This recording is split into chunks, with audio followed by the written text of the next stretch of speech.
Alors, si ça c'est la personne humaine que nous sommes, magnifiquement dessinée, n'est-ce pas?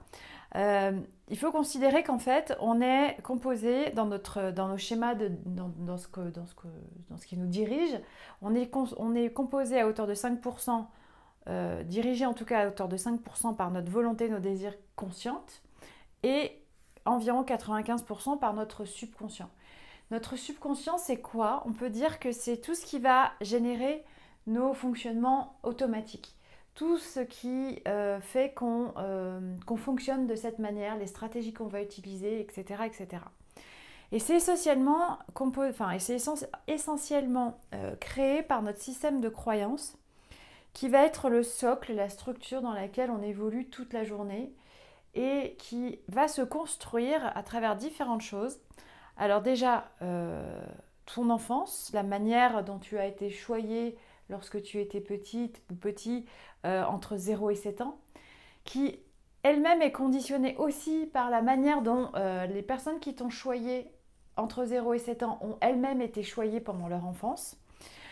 Tes différentes expériences qui vont venir conforter justement tes schémas d'enfance, l'éducation dans laquelle tu as reçu, hein, si tu as reçu une éducation stricte ou au contraire peut-être complètement permissive, si tu nais sur une île au Japon ou si tu nais à Paris en plein centre-ville. Donc justement ton éducation aussi en termes de système scolaire dans lequel tu évolues. Ton modèle familial, si tu es fille ou fils d'agriculteur, tu ne vas pas avoir le même modèle de famille et les mêmes croyances générationnelles que si tu es fils ou fille d'ingénieur ou de médecin. Et puis aussi toutes les influences amicales et tes fréquentations.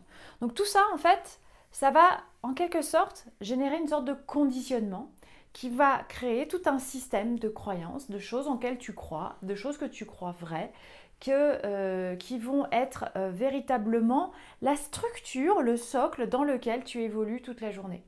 Et c'est un petit peu comme ta maison finalement, c'est-à-dire qu'en fait c'est un endroit dans lequel tu es en sécurité et qui va générer systématiquement tous tes comportements, tes réactions, ta façon aussi de générer une certaine émotion, etc., etc.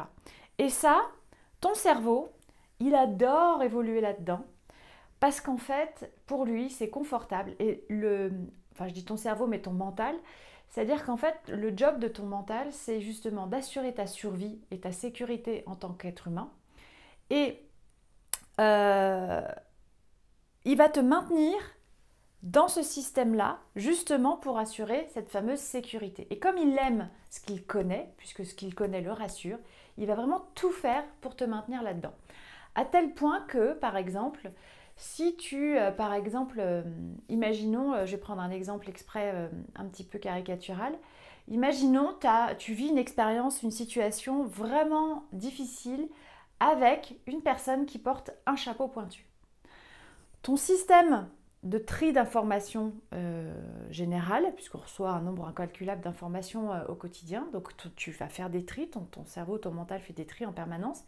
Donc ton système avec cette personne avec un chapeau pointu va intégrer que les personnes au chapeau pointu, franchement, faut s'en méfier. Du coup, à chaque fois que tu vas rencontrer à nouveau une personne avec un chapeau pointu, tu vas te retrouver avec naturellement, inconsciemment, avec une sorte de défiance, une méfiance vis-à-vis de ces personnes au chapeau pointu. Et ton système inconscient va te maintenir dans cette croyance que les personnes au chapeau pointu sont des personnes dont il faut se méfier, qui ne sont pas forcément bonnes pour toi, à tel point que lorsque tu vas rencontrer un jour une personne avec un chapeau pointu qui là, cette fois, vraiment est très sympa, qui te veut du bien, qui est positive, qui te fait avancer, etc., eh bien ton système, ton mental va être capable de te faire croire que non, cette personne, elle est probablement malveillante, méfie-toi, etc., etc. De façon à te maintenir dans ce que tu crois et va trier les informations et te maintenir voilà, dans un système qui fait que la croyance que les personnes au chapeau pointu sont malveillantes va venir se renforcer toujours et encore. Donc tout ça, c'est ta zone de confort, ta zone de sécurité. Tes automatismes vont générer des comportements et tes comportements vont du coup influencer l'environnement dans lequel tu évolues. Donc si dans ton environnement, tu as l'habitude de rencontrer des personnes avec des chapeaux pointus, non je rigole, mais des personnes avec qui sont plutôt néfastes pour toi, si tu as tendance à accepter des situations qui ne sont pas acceptables, à te faire un petit peu manipuler ou à te faire maltraiter, si tu as tendance à avoir des difficultés dans tes relations au travail, amicales, personnelles, familiales ou quoi, ou si tu as des problèmes financiers, des problèmes de poids, enfin bref, j'en sais rien, qu'est-ce qui pourrait se passer dans ton environnement.